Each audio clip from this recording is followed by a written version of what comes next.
Je pense que je disais tout à l'heure que l'entrée à Ginette avait représenté un certain seuil dans ma vie, un seuil à plusieurs titres. Principalement, confrontation à un milieu plus ouvert. J'étais issu de l'enseignement catholique de Fontainebleau, une très bonne école par ailleurs, peut-être plus homogène. Là, le fait d'être confronté à une exigence intellectuelle très forte, à un public quand même assez varié, a été pour moi vraiment un élément d'ouverture d'esprit. Bien sûr, une formation et une méthode de travail, dont je profite encore. Ouverture aussi à différentes questions, non pas seulement en sciences, mais je pense en particulier en littérature avec, j'ai oublié son prénom, Dulac, qui était enseignant de français à l'époque. Grande ouverture aussi sur un plan spirituel, puisque donc j'avais Étienne Garin comme aumônier qui nous ouvrait l'esprit à différentes problématiques, différentes questions du monde contemporain. J'avais déjà été préparé à ça dans mon parcours antérieur, mais enfin ça a contribué à renforcer cette dimension, cette ouverture. Et donc avec effectivement quelques questionnements sur la vie religieuse, sur l'orientation de ma vie. Étienne Garin, très sagement, m'avait conseillé de ne pas me précipiter et de vivre tranquillement ma scolarité d'école. J'allais dire de penser à autre chose, et puis éventuellement, un jour ou l'autre, de revenir. Ce qui a été le cas, bon, après quelques années de parcours d'école, et puis, comme je disais tout à l'heure, de recherche et d'enseignement. Mais la manière dont, je dirais, la foi chrétienne était présentée dans l'aumônerie de Ginette me convenait assez. Donc c'était les années 70, cette dimension d'ouverture, de grande animation, le côté communautaire, enfin, il y avait beaucoup d'éléments qui me plaisaient bien, qui m'ont aidé, qui m'ont soutenu pendant toutes ces années. À Ginette même, on est quand même, comme tu le sais, bien pris par le travail, quand même ça la priorité. Donc j'ai appris à travailler, mais de fait, oui, à travers les activités sociales, à travers, disons, les engagements. J'étais au Buralger à l'époque, en deuxième année. Donc à travers différents types d'engagements, oui, c'est vrai qu'il y avait cette dimension de service qui était là, dont j'ai pris conscience peut-être plus tard, vraiment. Mais je crois que cette devise de l'école est pertinente dans la mesure où, à l'époque, j'espère que c'est encore le cas aujourd'hui, on était vraiment incité à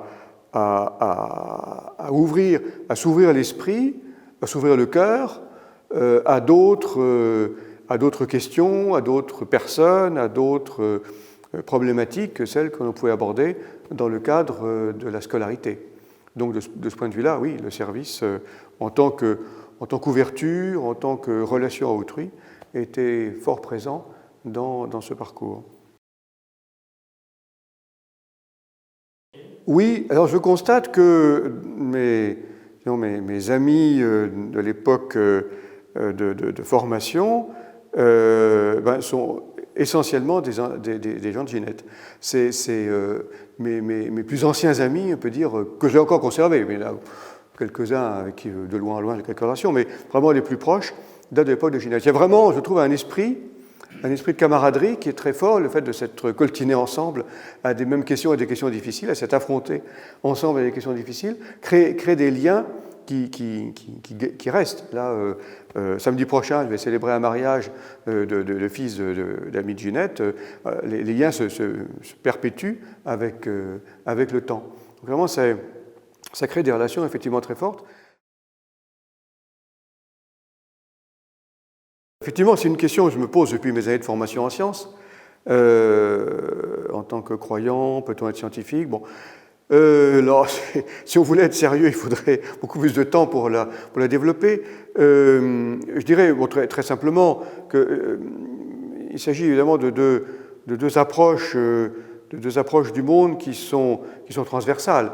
D'un côté, on a la connaissance objective, qui est celle des sciences, qui est une prise de distance, qui est mise à distance de son objet, avec cette dimension aussi d'opération technique, de manipulation, la connaissance pas simplement au service d'une connaissance gratuite, mais c'est une action sur les choses. Et puis l'autre côté, c'est plus, c'est plus de l'ordre de la relation. C'est plus de l'ordre, d'une relation interpersonnelle, la foi comme confiance finalement, une sorte de remise de soi. Donc de ce point de vue-là, je dirais, ça représente les deux faces de l'existence humaine. On ne peut pas uniquement vivre de connaissances objectives. On a besoin aussi de relations, de confiance, etc. Et pour moi, la foi, je dirais, du point de vue originellement, fondamentalement, avant d'être une question de doctrine spécifique, bon, après ça, on peut dire oui, la foi chrétienne avec ses particularités, mais je dirais fondamentalement, c'est cette dimension de confiance qui fait percevoir une autre dimension aussi, c'est confiance, relation interpersonnelle, mais au-delà de la relation interpersonnelle, il y a la perception d'une autre dimension que j'appelle Dieu, et qui est une source de sens, finalement. Et de ce point de vue-là, je ne vois pas d'incompatibilité entre les deux. Alors, je ne dirais pas jusqu'à convergence, parce que justement, dans la mesure où c'est deux affaires transversales, de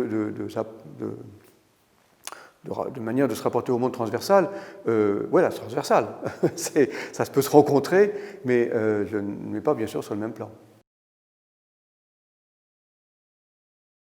D'abord, ça me paraît tout à fait cohérent avec la ligne de l'école, qui a toujours été soucieux, justement, des personnes en difficulté, que ce soit à l'intérieur de l'école ou en dehors de l'école, dans la mesure où nous sommes plutôt des anciens, des gens qui réussissent dans la vie, prendre en compte ceux qui réussissent moins ou qui ne réussissent pas.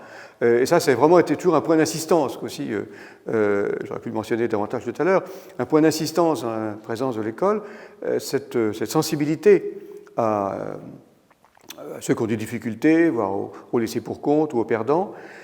Et donc, que ceci, continue après la sortie de l'école et que ceux qui ont réussi, il y en a beaucoup, et heureusement, du reste, c'est un des buts de l'école, que ceux qui ont réussi gardent cette sensibilité et mettent leurs moyens au service d'autres, me paraît tout à fait cohérent avec ce qu'ils ont reçu ou ce qu'ils auraient dû recevoir ou ce qu'ils ont au moment de leur passage à Ginette.